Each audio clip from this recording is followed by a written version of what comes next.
Assalamualaikum. Today we are going to present a topic is professional ethics, code of conduct. For the introductions, I will explain about a difference of morality, ethics, and professional ethics. Ethics. What is ethics? Ethics is the moral value of a person that show how the good person in his way of life. For the ethic persons, a rule that must be obeyed to achieve a goal that has been set to becoming a good person and successful people. Next, this video will show the example of ethics.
Next is morality.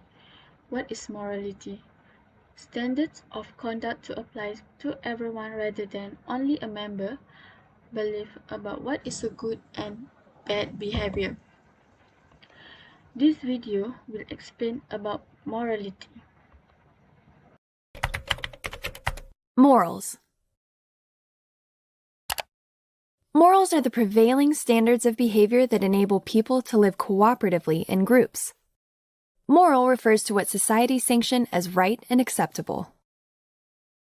Most people tend to act morally and follow societal guidelines. Morality often requires that people sacrifice their own short-term interests for the benefit of society. People or entities that are indifferent to right and wrong are considered amoral, while those who do evil acts are considered immoral. While some moral principles seem to transcend time and culture, such as fairness, generally speaking, morality is not fixed. Morality describes the particular values of a specific group at a specific point in time. Historically, morality has been closely connected to religious traditions, but today its significance is equally important to the secular world. For example, businesses and government agencies have codes of ethics that employees are expected to follow. Some philosophers make a distinction between morals and ethics, but many people use the terms morals and ethics interchangeably when talking about personal beliefs, actions, or principles.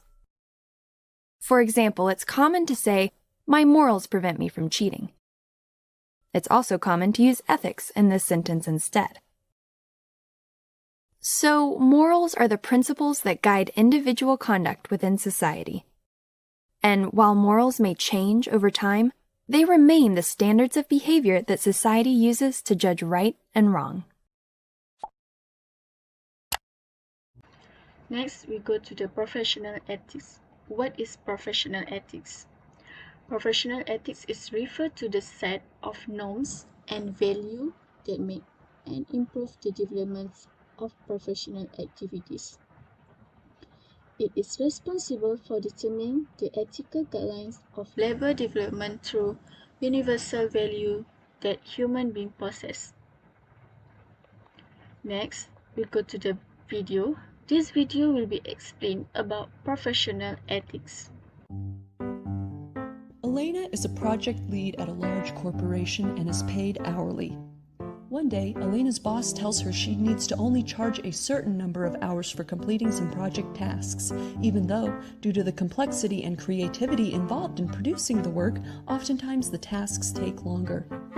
Elena sees most of her coworkers complying with this direction, so Elena only charges a certain number of hours, even if it takes her longer to complete the tasks. After a while, Elena's boss tells her that she needs to do an even larger amount of off-the-clock work.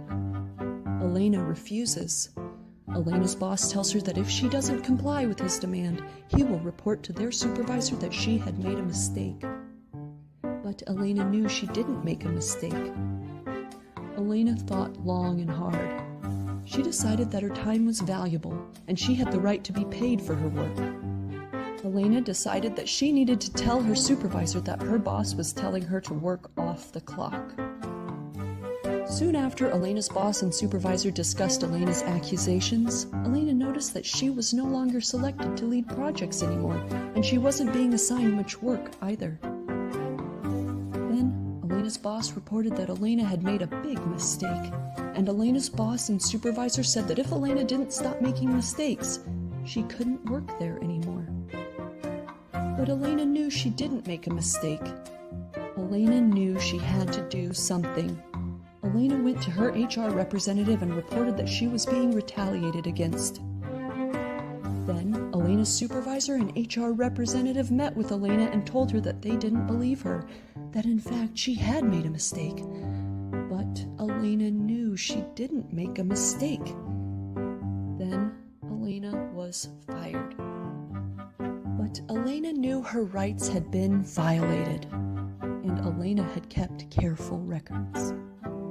So Elena hired a lawyer and took her old boss, supervisor, and company to court. The judge determined that Elena's rights were violated, and under the law, Elena is entitled to equitable and just damages.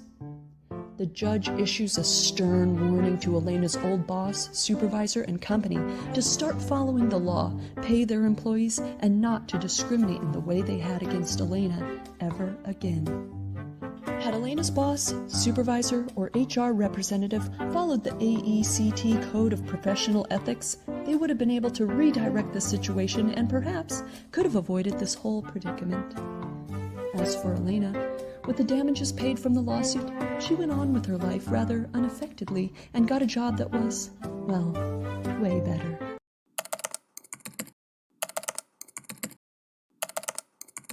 Next, we go to the professional code of practice. A code of practice is a rule that has set how the people working in particular profession should behave. The example is the auctioneers are violating a code of practice by dealing with stolen goods.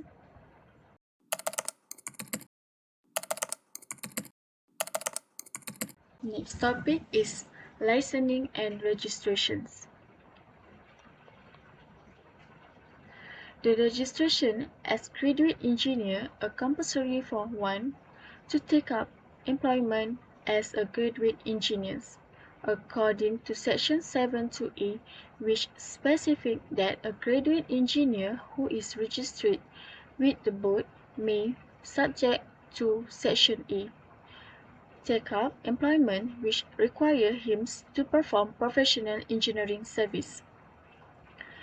A person who registered under Section 10(1) of the Registration of Engineering Act 1967 revised 2015 known as a graduate engineer. Registration and licensing divide by two, which is requirements and list of professional body who are signatory of Washington Accord.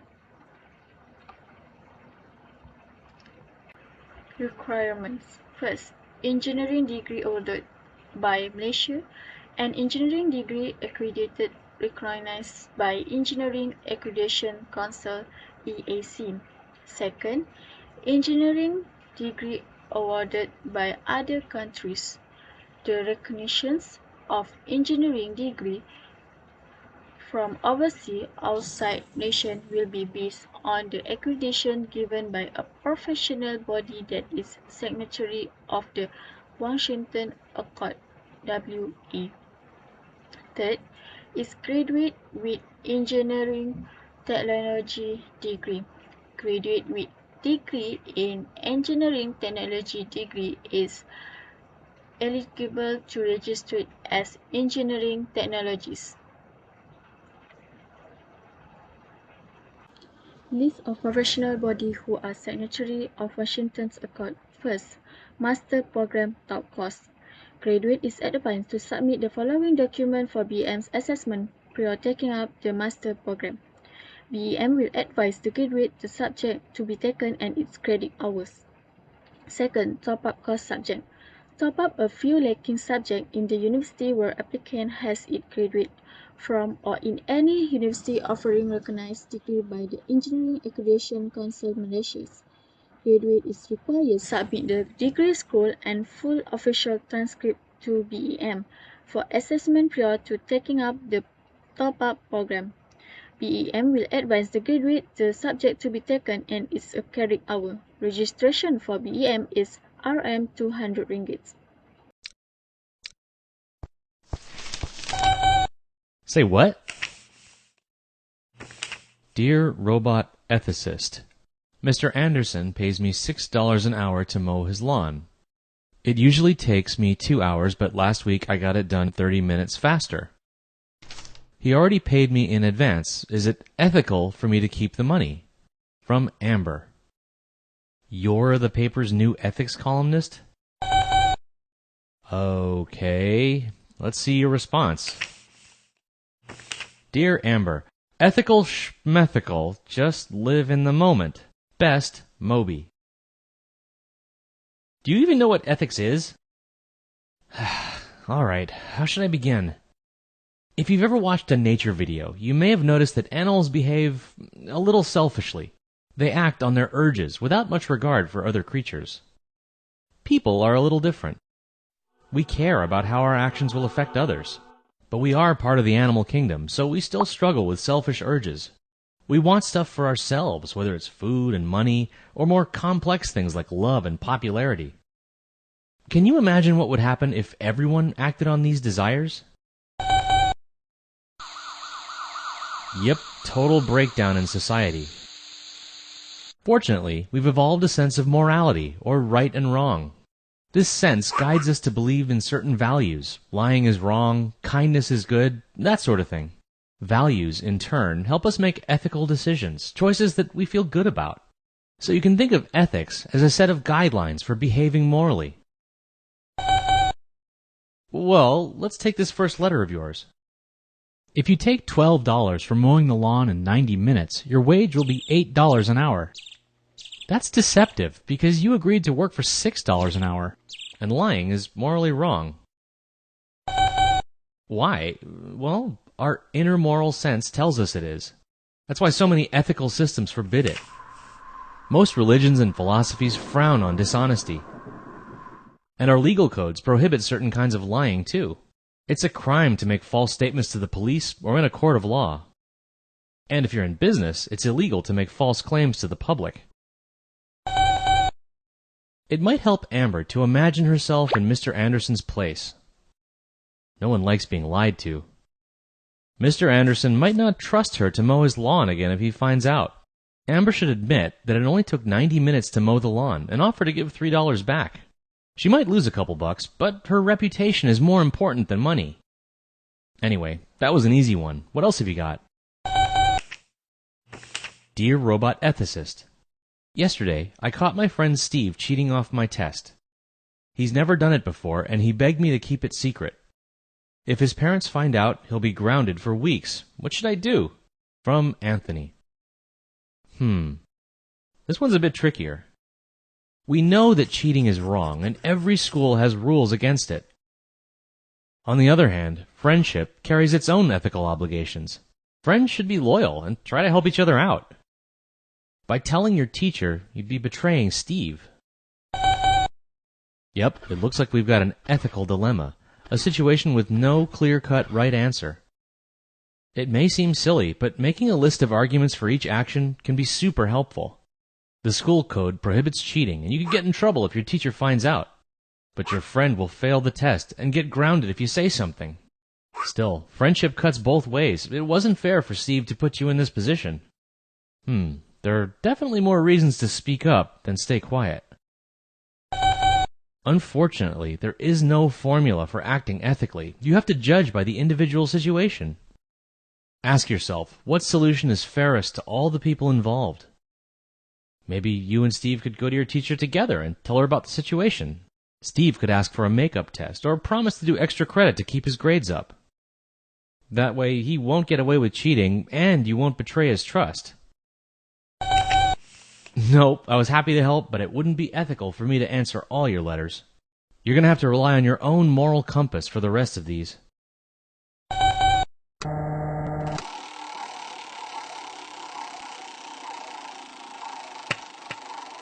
This explains so many things.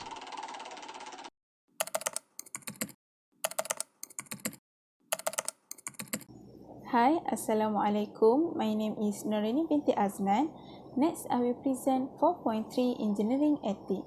So, I hope that everyone had understand and know the differences between these two terms, morality and the ethic. The simplest say that the ethics is refer to the norm of behavior that inform us how humans should being act and try to deal with is what is right and what is wrong for behavior of humans.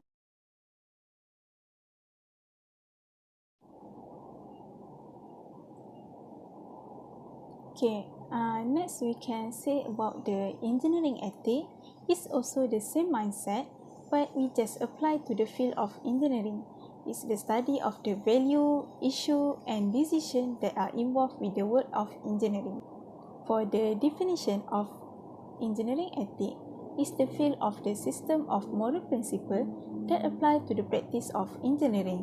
The field of examine that set the obligation by engineering to society and to their client and to their profession. The human always make a mistake.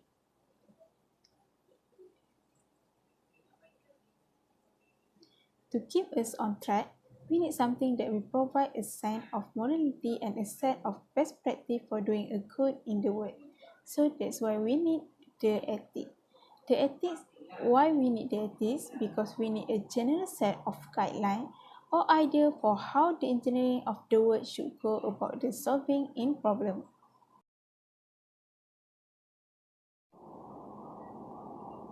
In engineering ethics, we need the code of ethics in all aspects that we need to consider.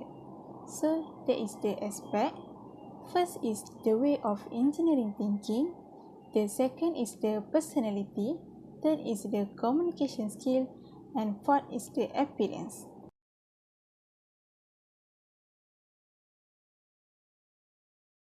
The example of the code of ethics in the aspect of appearance. In this picture, we can show that the engineering that having a bad dress code and a good dress code. So why I say that the appearance is the important part? This is because the appearance is the show the first impression on the society. When a society see an engineering dress a messy dress code, it will lose the confidence in engineering since it reflects the engineering character. since it reflects the engineering credibility in solving problems. How can an engineer address a higher level of problem?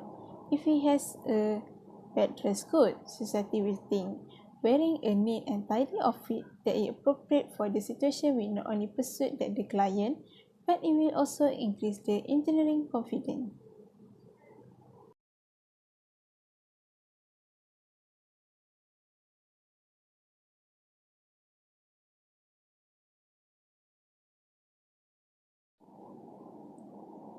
Okay, next in engineering ethics, we have utilitarianism. In this utilitarianism, that's hold that the right action is one that produces the best consequence, and the best consequence are those that produce the greatest total amount of happiness or well-being of all those who are affected by the action. So I brought some example equation that I produced from the definition. First is the produce the greatest amount of the pleasure of happiness plus produce the less pain of any available alternative action is equal to the right action. So there are the example case of the utilitarianism. I brought example that the engineer need want to build a dam in a village. So the positive side that can we see the dam can give a main source power of generator. Second is can prevent the flood, and third one is can build the system of irrigation. So from the advantage we can see that there are can give the benefit to the society in a village. So some of people always said because by building a dam we can cause the damage of landscape and can cause the pollution. So in the concept of utilitarianism, the engineer help build the dam because it will give more benefits to the villages. In the simplest version of utilitarian moral theory is applied to particular action and takes an action to be morally right if it produces the highest utility of any available alternative action.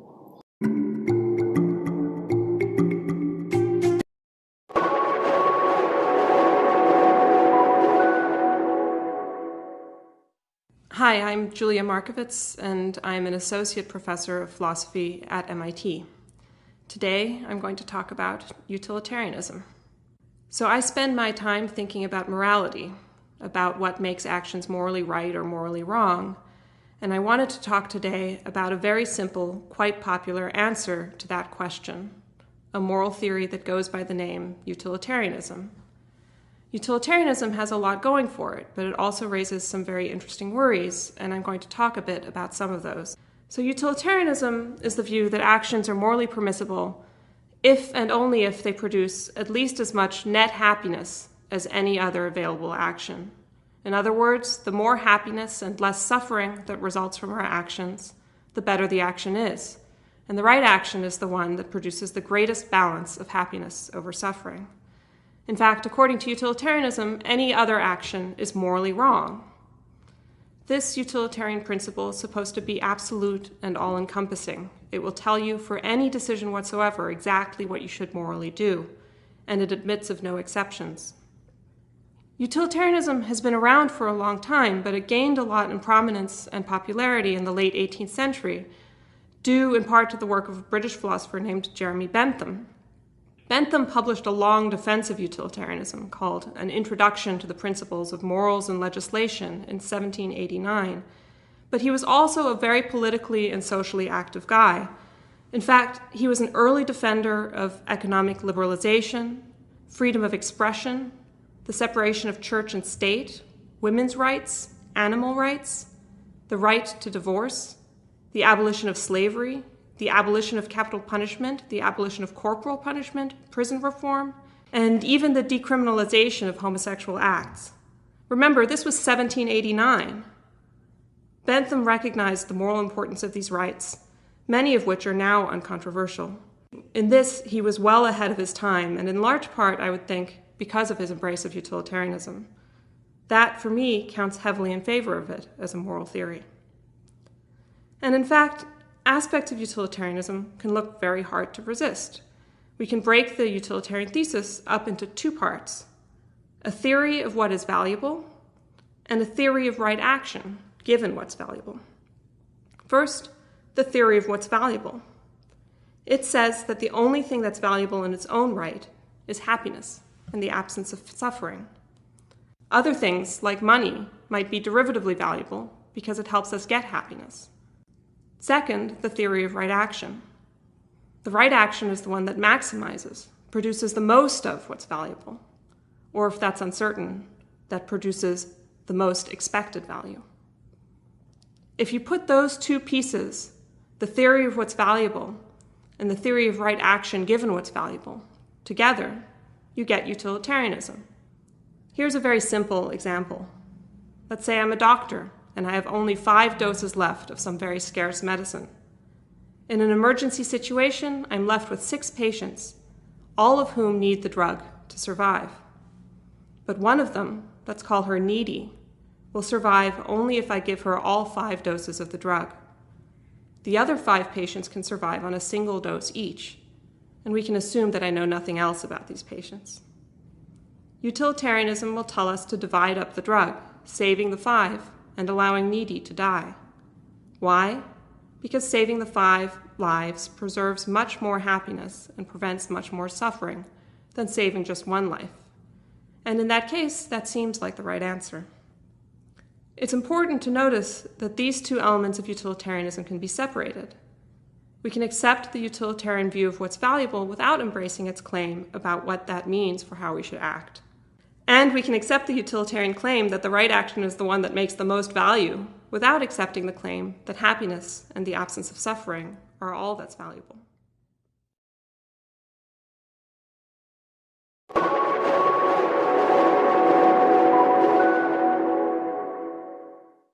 Hi, I'm Julia Markovits, and I'm an associate professor of philosophy at MIT.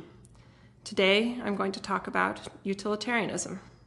We can break the utilitarian thesis up into two parts: a theory of what is valuable and a theory of right action given what's valuable.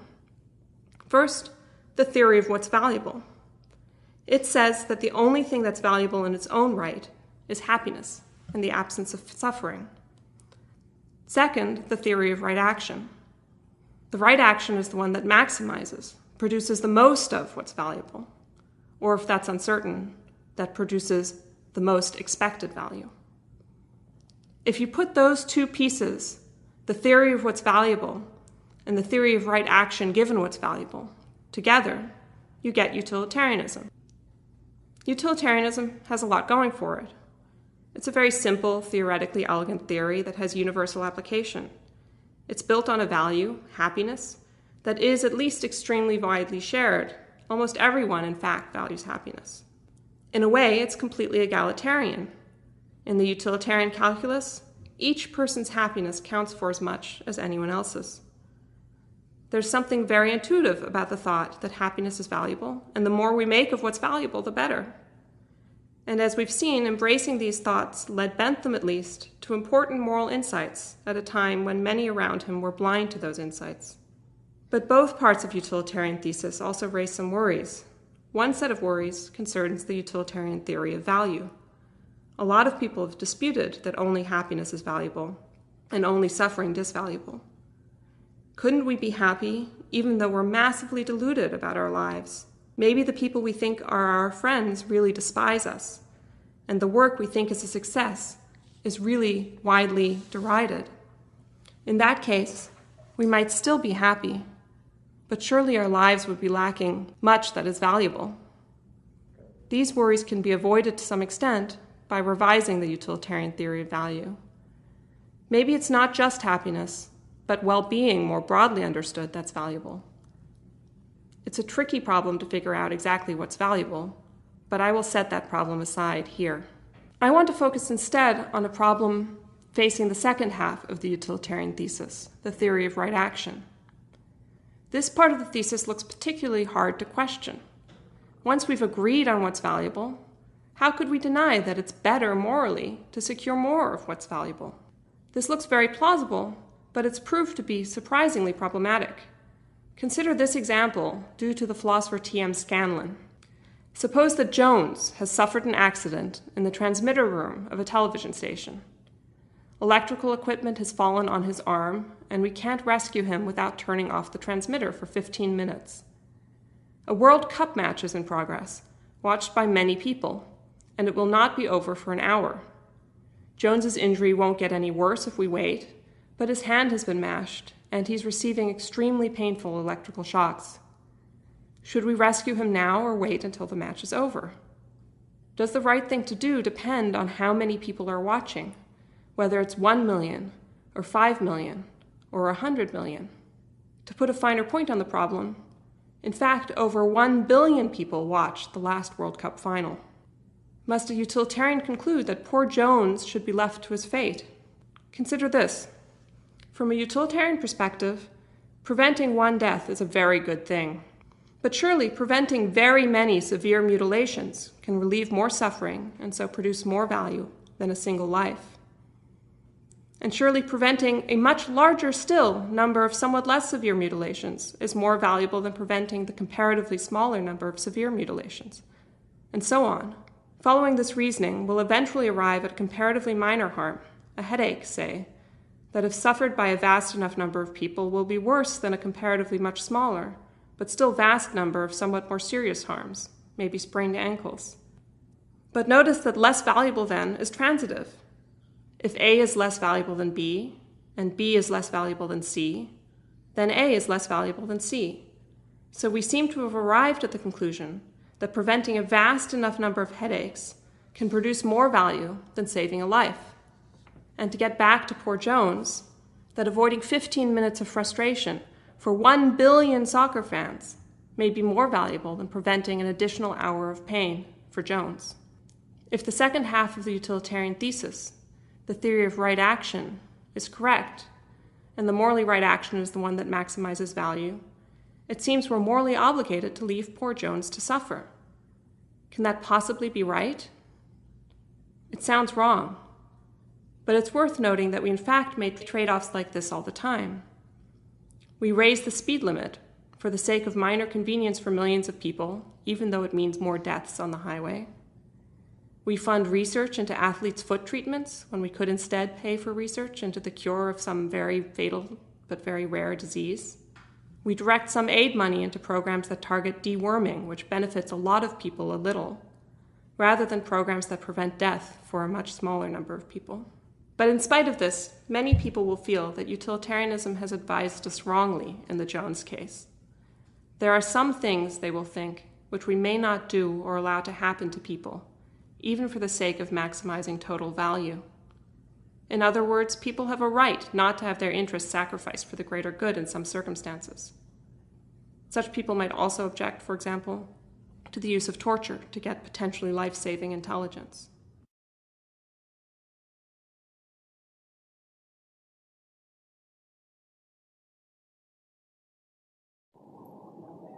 Okay, next we will see the code of ethics.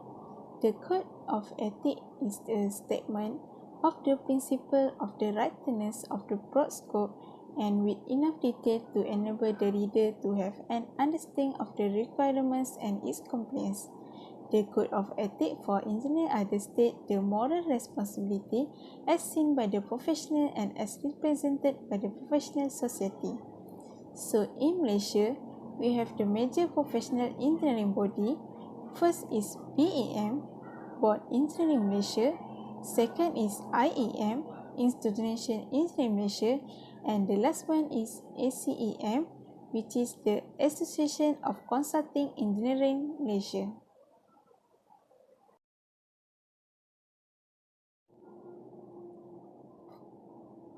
To produce the code of ethics, we need to follow the guideline. So for the first, we need to serving and protecting the public. Second is providing the guidance. Third is the offering the inspiration. The fourth is to establishing the shared standard. For the fifth is contributing to education. For the sixth is deterring the wrongdoing. And the last one is to strengthening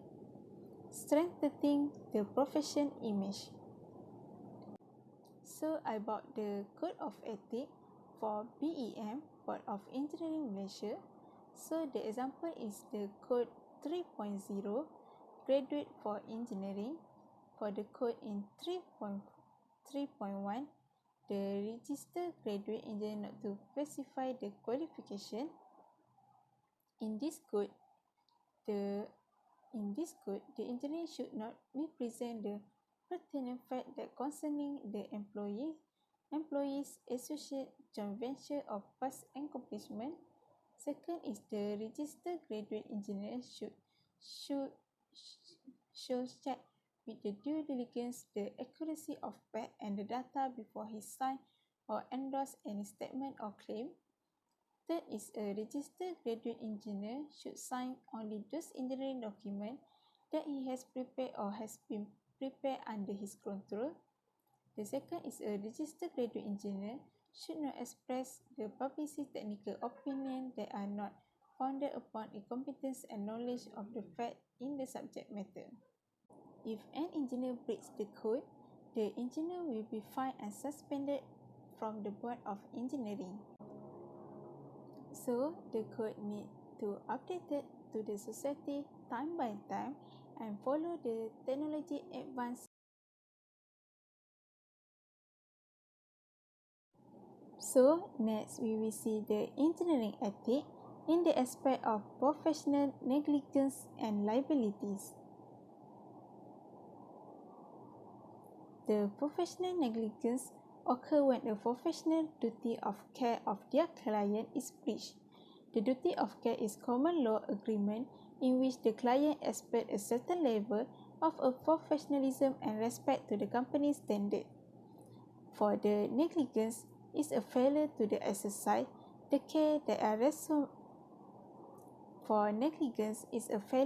exercise the care that a reasonably prudent person would exercise in like circumstances. In tort law, negligence applies to the harm caused by the carelessness and not intentional harm. So, I brought some examples of professional negligence. A case of the collapse of the bridge. First, the engineer do not consider the design of the bridge is totally safe for user. An engineer should a shortcut to finish their project without truly checking everything detailed. Third, have a conflict to finish the design that caused by the poor oversight and bad communication. So the fourth one is such practice often lead to the quality of the complete work being compromised and in certain cases loss of human life as well. For the last one, if engineer calculation or design are determined to be negligent, he or she may be penalized and suspended from the Board of Engineering.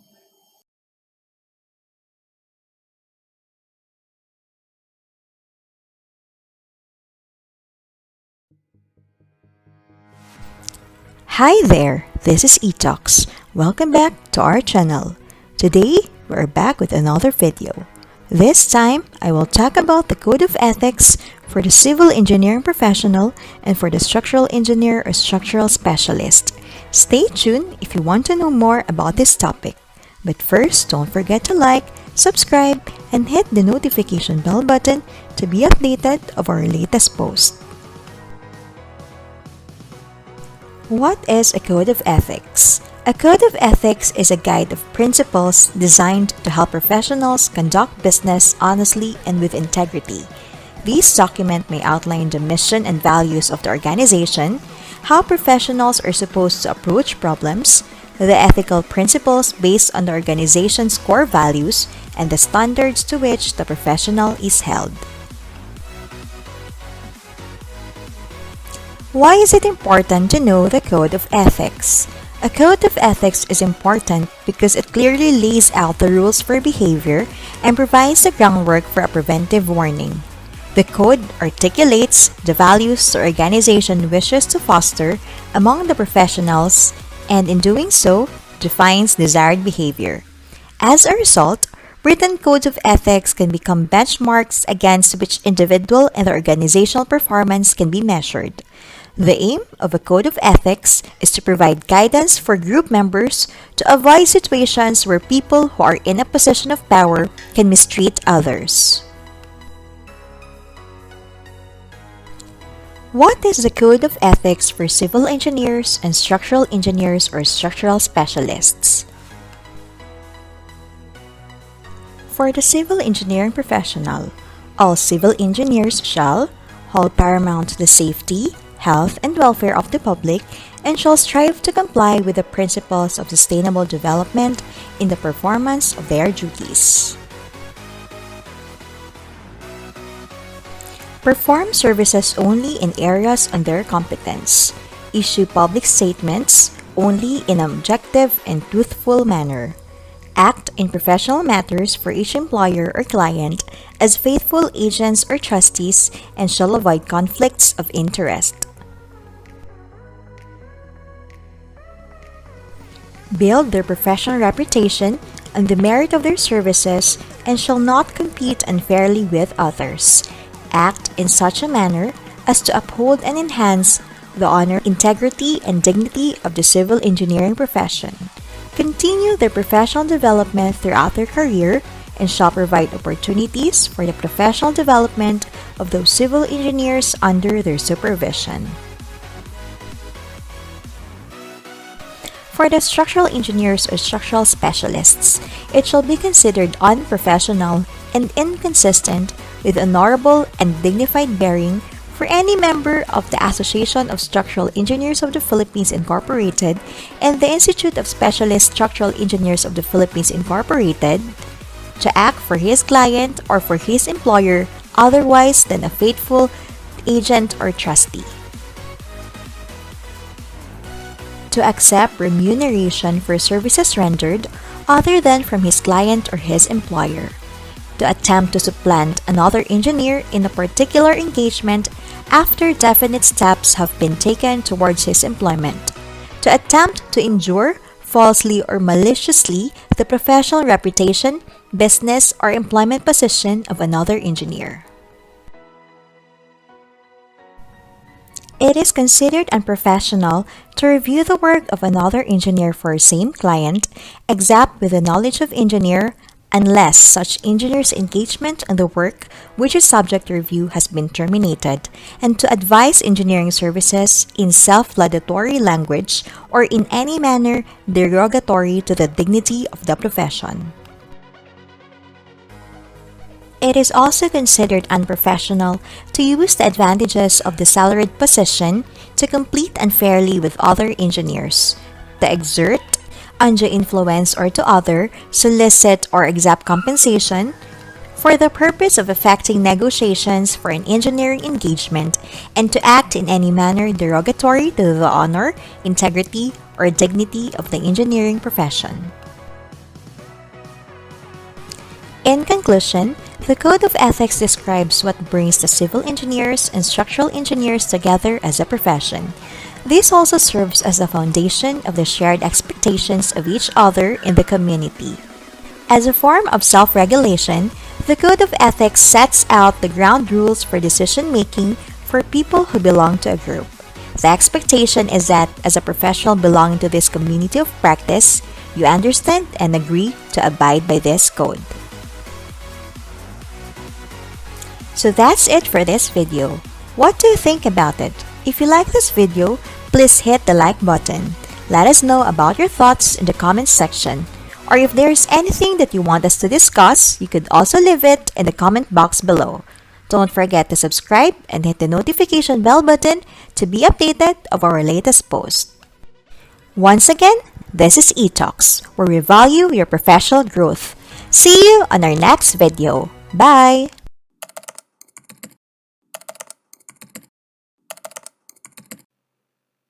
Assalamualaikum. My name is Amiron and I will present 4.4 Method of Analysis and Resolving Cases in Engineering Ethics. Let's go to the introduction. Method of Analysis and Resolving Cases in Engineering Ethics. There are some methods in solving problems by analyzing and resolving cases in engineering ethics. The method can be classified into two methods. The first one is analytical.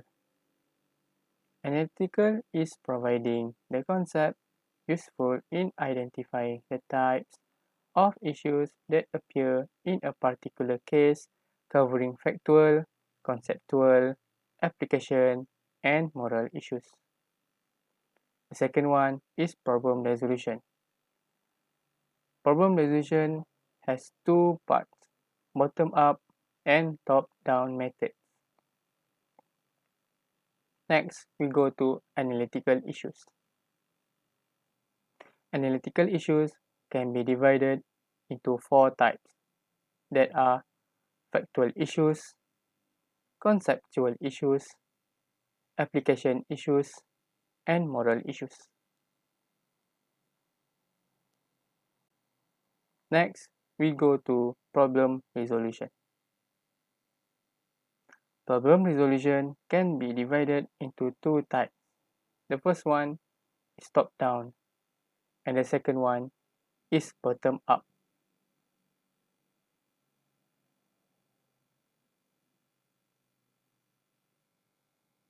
The next is analytical issues.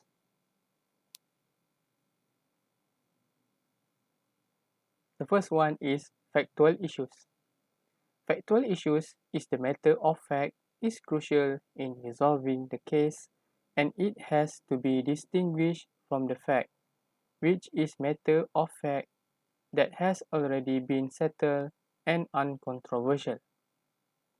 For example, we do not know how much a certain design modification in product design will cost, or will effects of a certain course of action will be, or how accurate a given test is, or risks are involved in a certain new technologies.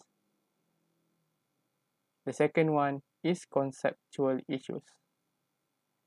Conceptual issues are disagreement over a definition of a concept which is crucial in resolving a case due to conflict of interest between two or more engineers over a product design. Two engineers may differ over whether a particular product design is safe because they have different definition of criteria of safe. They may also differ over whether a given action is conflict of interest because they differ over how to define conflict of interest, how to distinguish between bribes from extortion and greasy payment.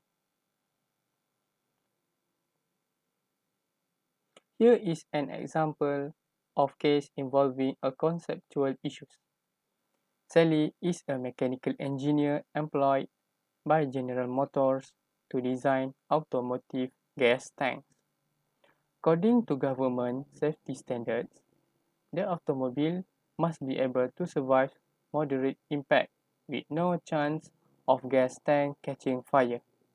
In recent tests, in cars that crashed at 35 miles per hour, the gas tank did not catch fire, whereas in 20% of cars that crashed at 45 miles per hour, they did.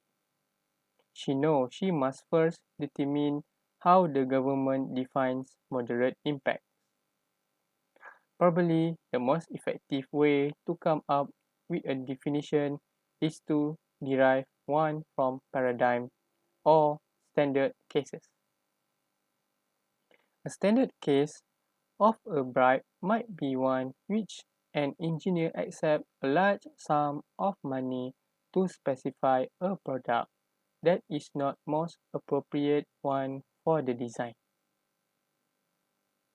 From this standard case, we might derive a working definition of a bribe as an offer of something of value to induce a person to perform an action that is morally inappropriate to his or her office or role. In definition differ, it may be possible to argue that one definition is more in accord with standard practice or paradigms, or that one definition is more useful or easier to apply. If there are continuing differences over conceptual issues, the important thing is to be aware of the differences. Next, we go to application issues. Application issues is related to a question whether a concept to a given situation. An application issues is a disagreement over an application of a concept in a particular situation which is crucial in resolving the case. For example, there is a situation in deciding whether a computer software is better classified as a work authorship or an invention. This is an application issue because the question is whether the concept of work of authorship or invention best applies to software. However, the truth is that neither of these concepts applies particularly well, and this is characteristic of application issues in which we are having trouble deciding whether a concept applies in a given situation. Next, moral issues. Moral issues that usually in a form a conflict between two or more values or obligations, such as a person want to give a custom officer money but he need to get the goods through custom to complete a project that is important for the local economy, as well as to prevent his firm from paying penalties due to late delivery of the project. In our example, one of gifts offered by a sales representative once it is determined whether it is simply a gift or is really a bribe, then the appropriate action is obvious. If we determine that it is indeed a bribe, then it cannot ethically be accepted.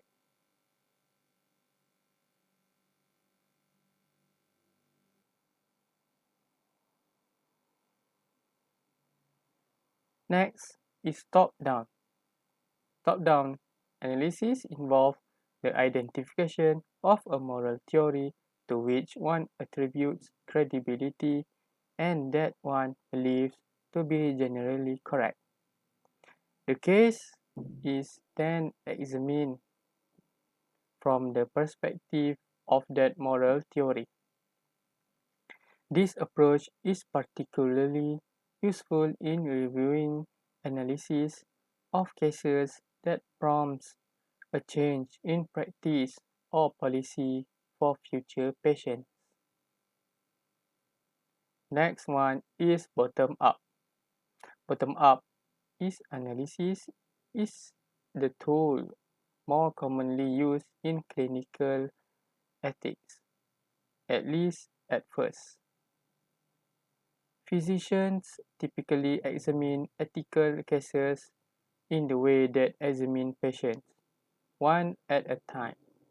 Nevertheless, an appeal of some kind to ethical grounding almost always appears at some point in the discussions to provide a clearly articulated set of reasons why position is permissible and preferable over other options. Let's take a look at a video about bottom-up and top-down.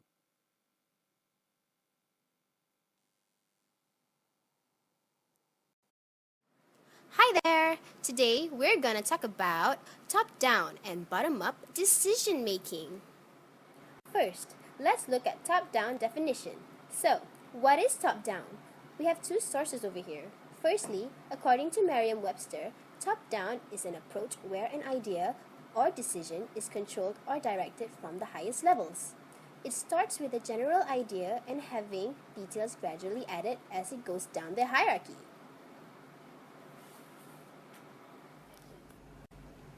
Next, we have a definition from smallbusiness.cron. From this website, it is stated that top-down is a management style where heads of the organization makes the decisions and passes them down to the other members of the organization to implement. Let's move along to the bottom-up definition. So, let me ask you again, what is bottom-up? We have definitions from the same sources, which are Merriam-Webster and smallbusiness.cron. So, according to Merriam-Webster, bottom-up is an approach where the idea and decision is controlled or directed from lower levels of hierarchy and then progresses upwards towards the top management, slightly different as compared to top-down. While from smallbusiness.cron, bottom-up management style is where the final decision is still made by the heads of the organization, but the idea giving and details are informed by the member surveys and by discussing realistic options with different departments in an organization. To put it simply, the idea is made from the members in the lower levels in the hierarchy, but ultimately, the end decision is still made by the head of the organization.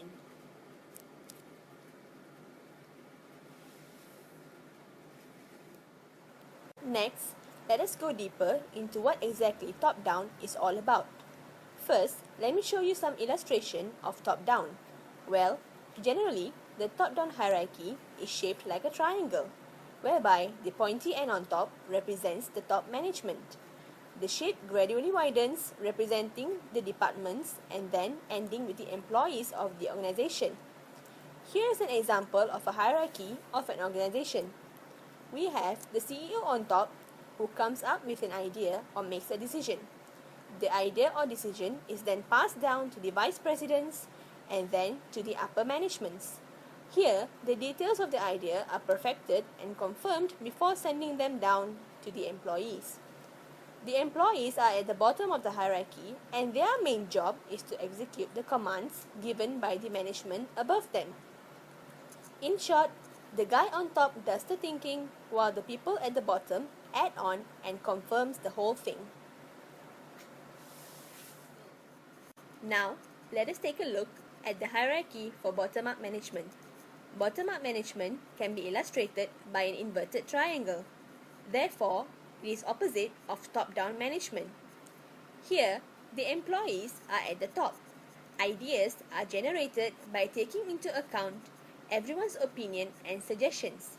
These ideas are then passed on to the upper management to be filtered and completed. The vice presidents then take over.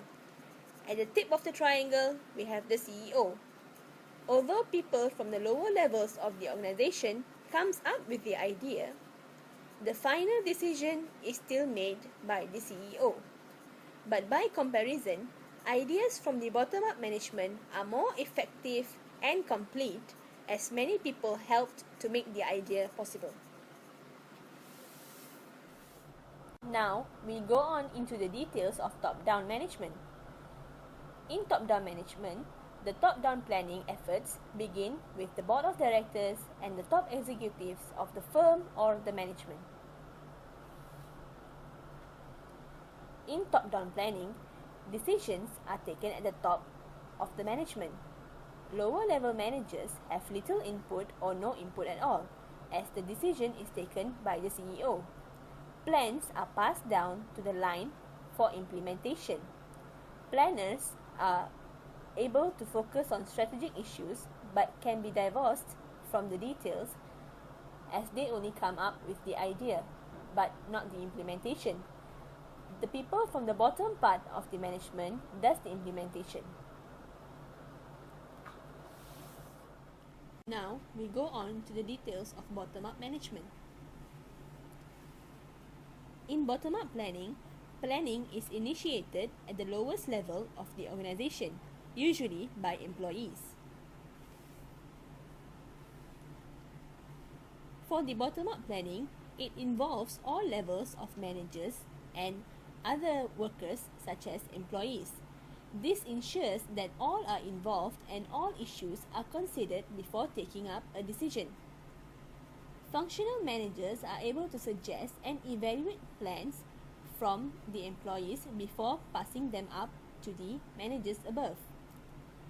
For this bottom-up planning, there is also a danger, which is having too narrow perspective without seeing the big picture. Now let's move along to the advantages and disadvantages of the top-down approach. So, the advantages would be employees know their role, which levels the playing field. The disadvantages is loss of potential talent and impact on morale. Now, the bottom-up approach. The advantages would be ownership and participation of employees and motivation of employees. The disadvantages would be complexity and it's time-consuming. Therefore, in conclusion, comparing both top-down and bottom-up approach, bottom-up is the better approach in decision-making in a management organization. Okay, the next is weighing method. The method of balancing, or we known as weighing method.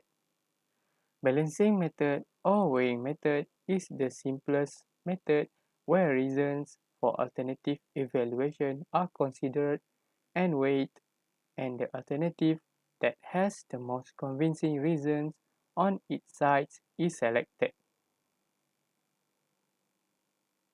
We examine the reasons for and against universal engineering registration and find one set of reasons more convincing, all things considered.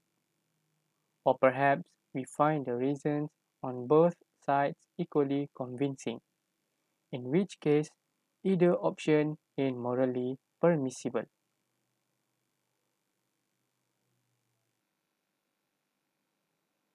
Casuistry methods. What is casuistry methods?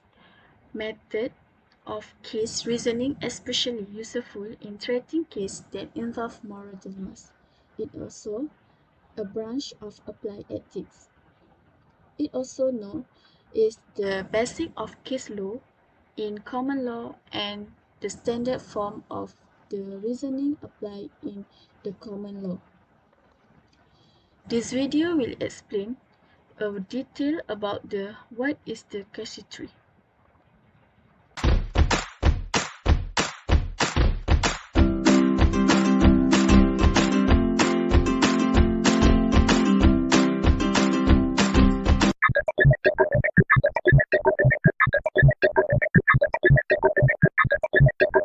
Casuistry or case-based reasoning is a method in applied ethics and jurisprudence, often characterized as a critique of principle or rule-based reasoning. The word casuistry is derived from the Latin casus, meaning case. Casuistry is reasoning used to resolve moral problems by extracting or extending theoretical rules from particular instances and applying these rules to new instances. The term is also commonly used as a pejorative to criticize the use of clever but unsound reasoning, alleging implicitly the inconsistent, or outright specious, misapplication of rule to instance, especially in relation to moral questions. See sophistry. The agreed meaning of casuistry is in flux. The term can be used either to describe a presumably acceptable form of reasoning or a form of reasoning that is inherently unsound and deceptive. Most or all philosophical dictionaries list the neutral sense as the first or only definition. On the other hand, the Oxford English Dictionary states that the word than and perhaps originally applied to a quibbling or evasive way of dealing with difficult cases of duty. Its textual references, except for certain technical usages, are consistently pejorative. Casuistry destroys by distinctions and exceptions all morality, and effaces the essential difference between right and wrong. Most online dictionaries list a pejorative meaning as the primary definition before a neutral one, though Merriam-Webster lists the neutral one first. In journalistic usage, the pejorative use is ubiquitous. Okay, next I will explain about the case history method. In this method, we use the line drawing technique. So first, we need to drawing a line. At the end of the line is placed the positive paradigm, an example of something that is morally acceptable. Next, in another side is placed the negative paradigm, an example of the something that is not morally acceptable. So in between the negative paradigm and the positive paradigm, we place the problem under the consideration. So I put the example of how to draw the line drawing technique at the bottom of the slide. So I brought some example of case history method. For the Joe is an engineer at a large manufacturing company. It is a job to specify gear for a new product. After some research and testing, she decided to use ACME gear for the job. She has the power to make the decision by herself. An ACME employee contacted her the day after she placed 100,000 order for gear and present her with a voucher of all expenses paid trip to the ACME Technical Forum in Pahang. The voucher cost is Rm3,000. The 3-day trip will include the 10 classroom hours and a low day tower of the coastline. Does the trip fall under the category of bribery, or what should Joe do? Let's include the case history method in this example.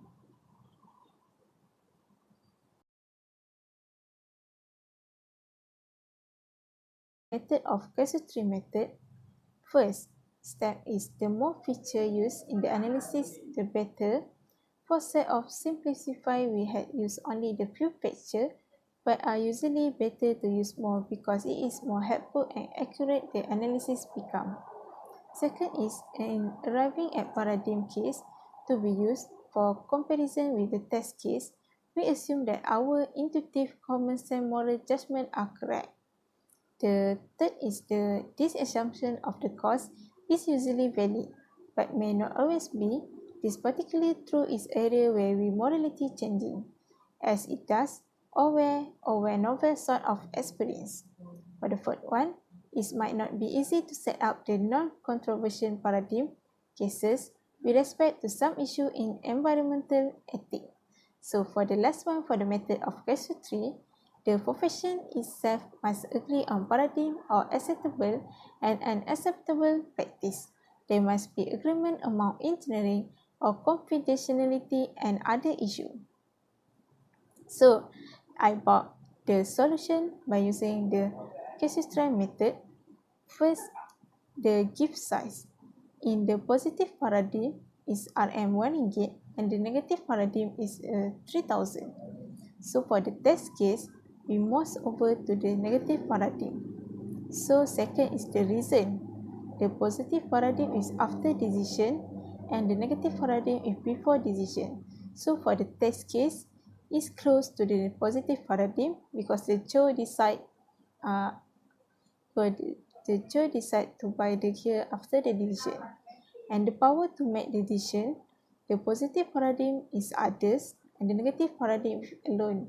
But the Joe made a decision by alone, so the test case is more to the negative paradigm. And the quality of product, the positive paradigm is the best and the negative paradigm is the worst. So the gear of SEM is the best product quality, so the test case is more to give the positive paradigm.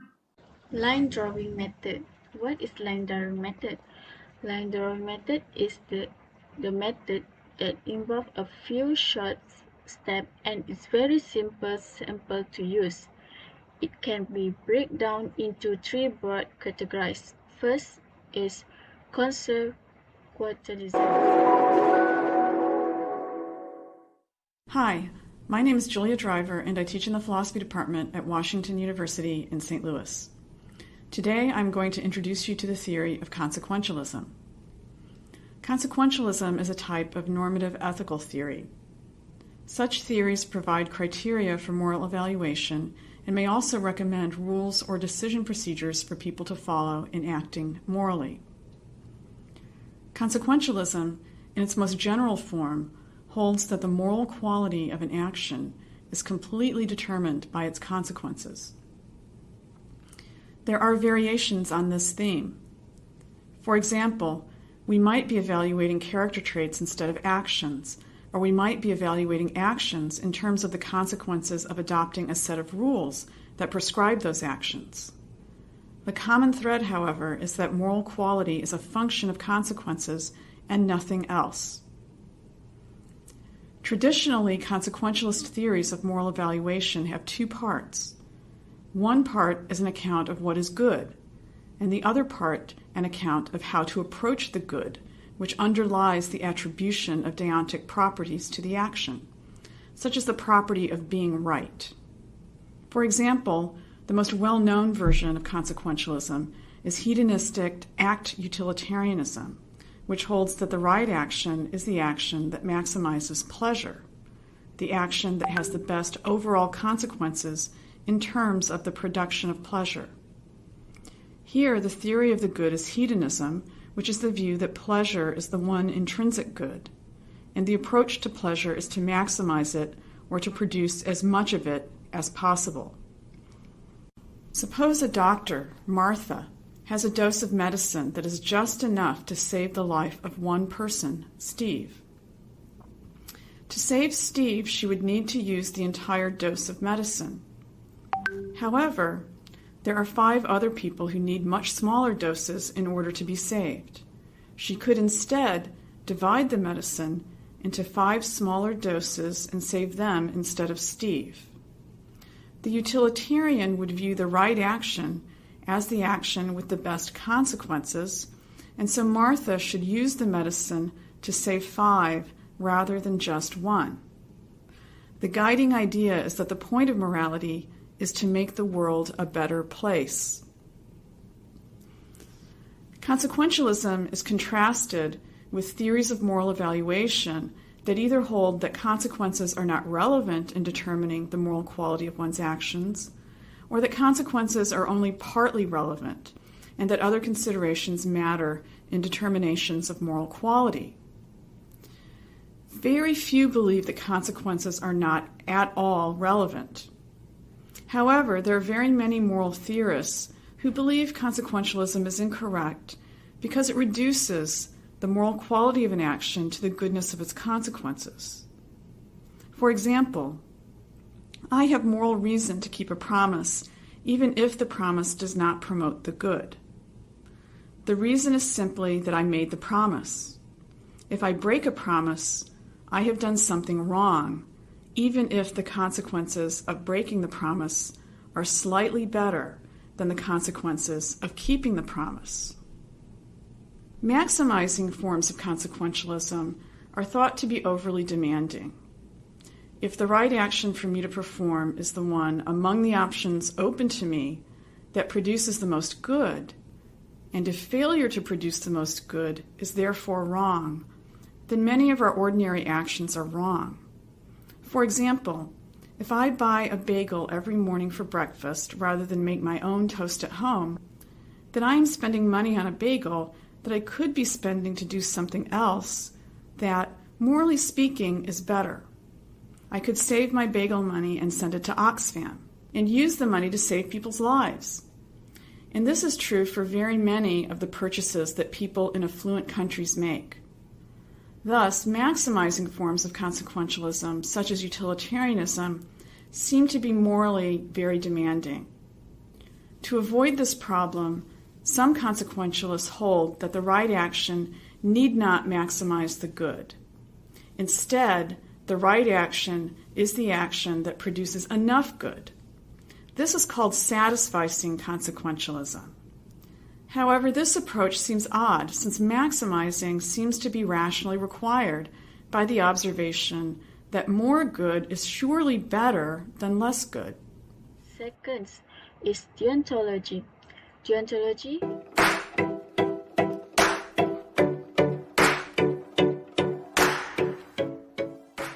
One answer comes from the work of German philosopher Immanuel Kant, who is the most widely known exponent of an ethical theory called deontology. Deontology comes from the Greek word deon, meaning duty. This means that actions are either good or bad, right or wrong, based on whether they are consistent with moral duties. In Immanuel Kant's philosophy, we are bound by a universal law, a set of duties that are entirely rational and don't allow for any exceptions. Immanuel Kant believed that ethics was about having a good will, that is, a will to do what's right simply because it's right. Not because it will feel good, not because it'll produce the best outcomes, but because that's what must be done. Let's say you've made a promise to another professional that you'll partner with them on a business project. Later on, you find out that partnering with that person might tarnish your reputation. They're known to play fast and loose with the rules, and serious professionals want nothing to do with them. Many people would advise you to cut ties. Deontology reminds us that we're obliged to keep our promises, even when they come at a personal cost. At the core of deontology is the idea that we shouldn't make special exceptions for ourselves or for other people in our decision making. Immanuel Kant encouraged people to consider, would it be rational for everyone to act this way? Could what I propose to do be a universal rule? Think about promises, for example. If everybody broke their promises when it suited them, the concept of promises would be meaningless.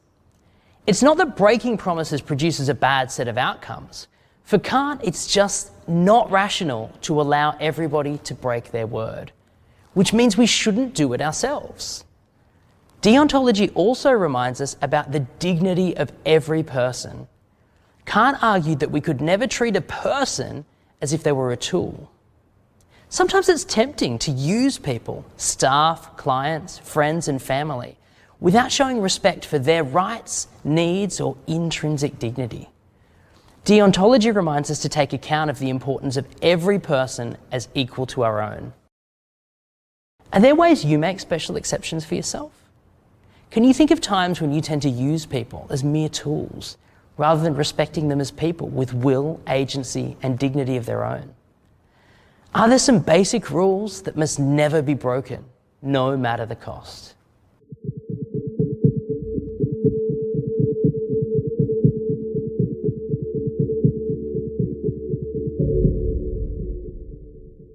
That is about the teleology.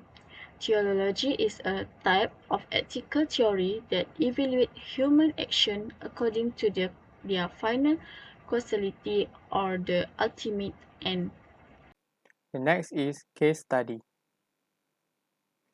Application of creative middle ways, line drawing, cases tree method in engineering problem. Can utilize provide a moral justification for engineering who works for tobacco companies.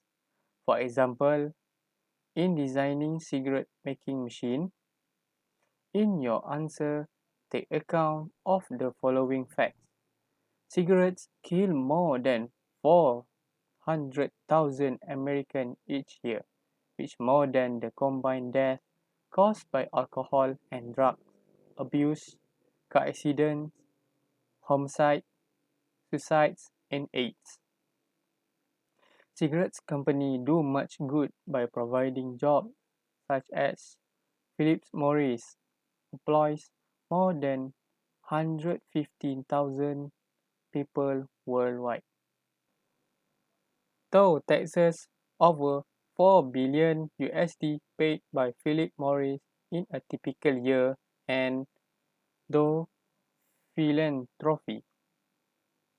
Most new users of cigarettes in United States are teenagers below 18 years old.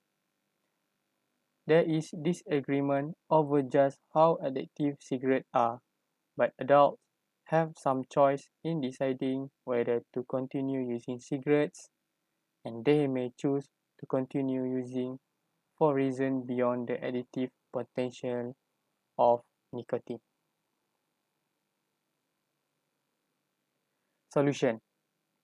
Engineering ethics is the study of the decision and the values that are morally desirable in engineering practice and research.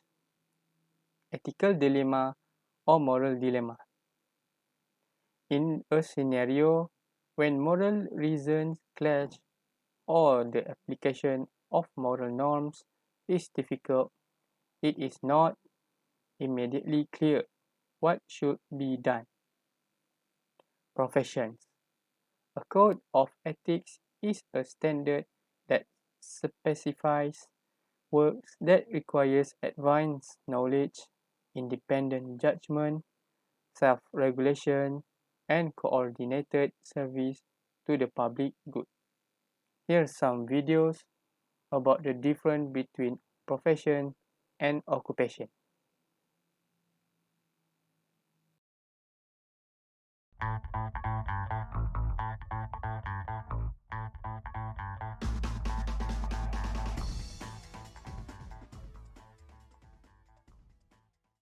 What is the difference between profession and occupation in English?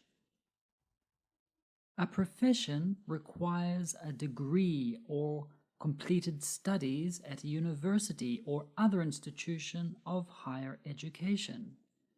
It involves extensive training and special knowledge. Examples of professions are accountant, architect, doctor, engineer, lawyer, and teacher. Notice how you need a degree or higher education to be able to work in these professions. To have the profession of doctor, you first need to study it for many years. Occupation is the job you are paid to do. It is the way you earn a living. Think of it as the activity that occupies your time and from which you receive money for doing it. Occupation is a formal word for job. In a perfect world, your profession and occupation or job are the same thing. Unfortunately, there are people that have a profession but work in something completely different. Compare the difference. I studied teaching at university and I am a teacher right now. My profession and my occupation are the same. I studied teaching at university, but now I am an actor.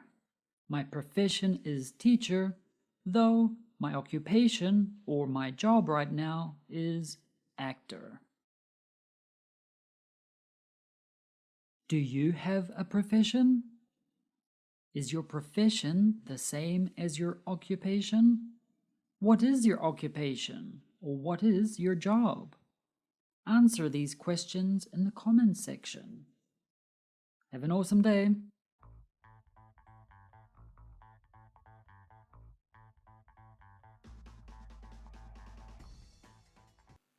Engineer Code of Ethics. Engineers, in the fulfillment of their professional duties in compliance to the Code of Ethics, shall: first one, hold paramount the safety, health, and welfare of the public. Second one, perform service only in areas of their competence. The third one, issue public statements only in objective and truthful manner. Fourth one, act for each employer or client as faithful agent or trustees. The fifth one, avoid deceptive acts. And the last one, conducting them honorably, responsibly, ethically, and lawfully, so as to enhance the honor, reputation, and usefulness of the profession. Let's watch a video about engineer ethics.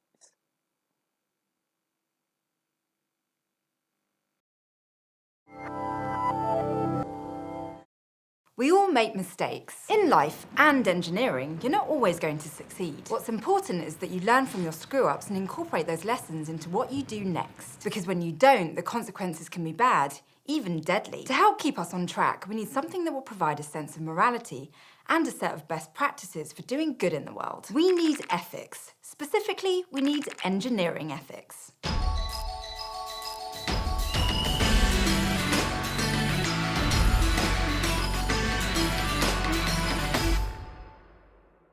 Engineering is a broad, ever-changing field. With so many different branches, it's good to have some common ground, a general set of guidelines or ideas for how the engineers of the world should go about solving problems. One of these is safety, which we'll talk about more next time. The other is ethics. In general, ethics is a moral philosophy that tries to deal with what's right, what's wrong, and what your duty is to do good and not do bad. Engineering ethics is essentially the same mindset, just applied to the field of engineering. It's the study of values, issues, and decisions that are involved with the work of engineers. Ethics has a particular importance for engineers because people's lives are so often going to be in your hands. It's not just about remembering your manners or being nice to your neighbour.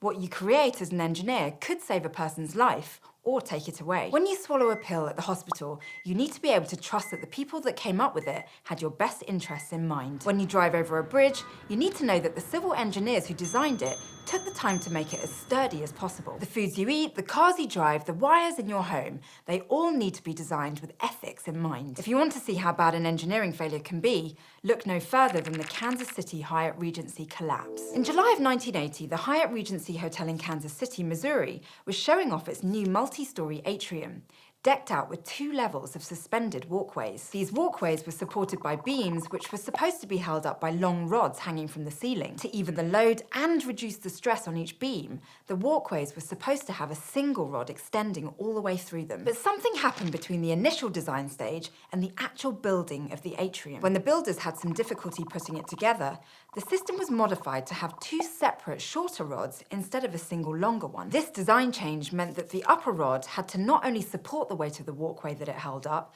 but also the one below it, essentially doubling the load. During a party about a year after the atrium opened, these beams failed and the 2 walkways collapsed, killing 114 people and injuring 216 others. In terms of lost lives, it was one of the most devastating structural failures in US history. A lot went wrong, much of it caused by poor oversight and bad communication. A formal review of the change design never happened, strength calculations were never performed, work was subcontracted out, and the engineer on record put their seal on the design without personally checking everything. It all could have been prevented if only they'd followed the engineer's code of ethics. There are a couple of different ones out there, but today we'll use the code of ethics from the American Society of Civil Engineers, or ASCE. Their code of ethics has 8 distinct principles, the first being hold safety paramount. This means that your chief concern as an engineer needs to be the health and welfare of the public. The rule goes on to say that you should only approve designs that are determined to be safe and that conform with accepted engineering standards. The fact that there weren't any calculations done on the design changes to the walkway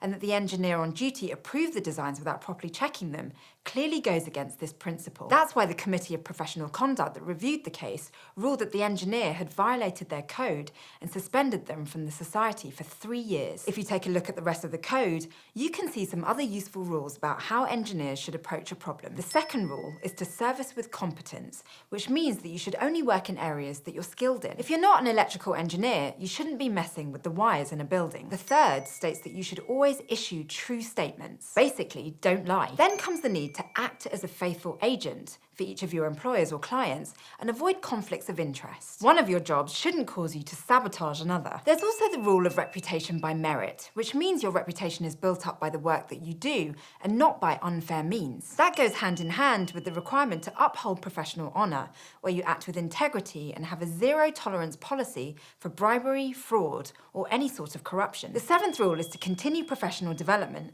and it's one of the most important for the long-term growth of society in the engineering field. You need to not only foster your own development as an engineer, but that of other engineers as well. You always need to report what happens, no matter the consequences. And finally, the 8th rule is to treat all persons fairly, which is really just a good mantra for life. Now, codes are great, but they're not perfect. People can and do break the rules, and codes can't always address every situation.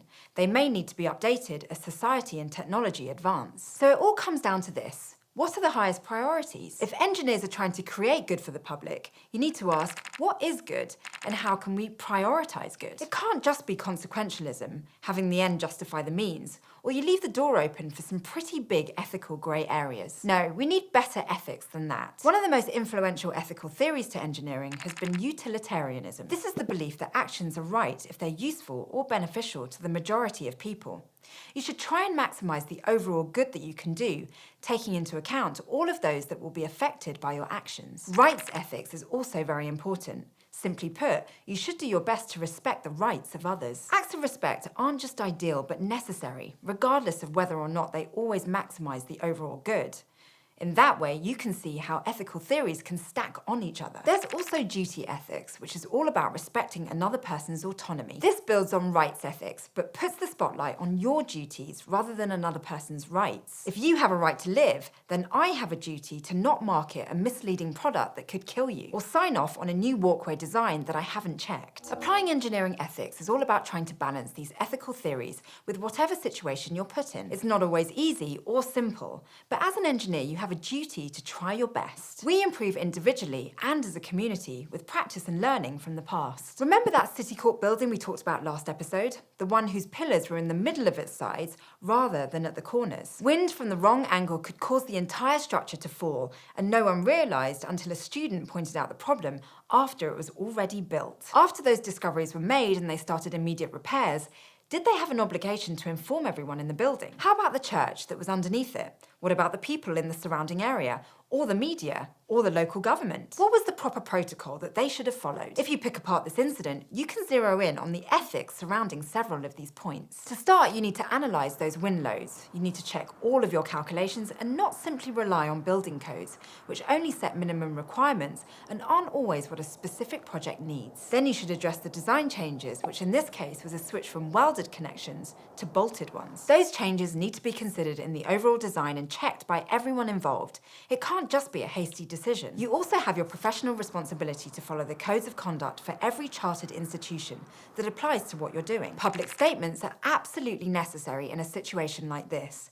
The public has a right to know what's going on so they can plan accordingly. If you don't release a public statement, or like City Court put one out that's misleading, you're denying people their right to ensure their own safety and make their own educated decisions. Finally, no matter what happens, you need to share and contribute to the advancement of professional knowledge. Concealing the City Court problem for over 20 years robbed everyone of decades of ethical and engineering learning. That's why even when tragedies happen, it's important to treat them as case studies on what you might learn to do differently in the future when approaching other problems. Like if you're going to try and go into space, you need to know about the Space Shuttle Challenger disaster. In 1986, a leak in one of its solid rocket boosters ignited the main liquid fuel tank, resulting in the loss of the vehicle and the death of the crew. NASA found the cause of the disaster to be the failure of an O-ring seal in the solid fuel rocket.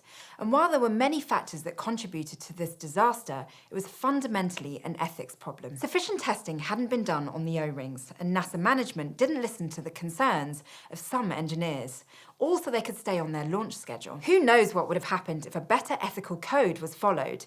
It could have still gone wrong, but maybe it wouldn't have. All we can do is try, and with a strong code of ethics at our side and knowledge of the past at our backs, we can make the best, most informed decisions to ensure our designs have the best possible impact. There's no better way to do it. Today we talked about ethics and how it can be applied to engineering. We learned what a code of ethics is and how it can apply to a situation like the Kansas City Hyatt Regency collapse. Then we learned about engineering ethics and the ethical theories of utilitarianism, rights ethics, and duty ethics. Finally, we brought it all together by going back to the situation with City Corp and analysing it from an ethical perspective. I'll see you next time when we'll talk about safety. Crash Course Engineering is produced in association with PBS Digital Studios, which also produces Origin of Everything, a show that explores the history behind stuff in our everyday life, from the words we use, the pop culture we love, the technology that gets us through the day, or the identities we give ourselves. Check it out at the link in the description. Crash Course is a Complexly production, and this episode was filmed in the Dr. Cheryl C. Kinney studio with the help of these wonderful people, and our amazing graphics team is Thought Cafe.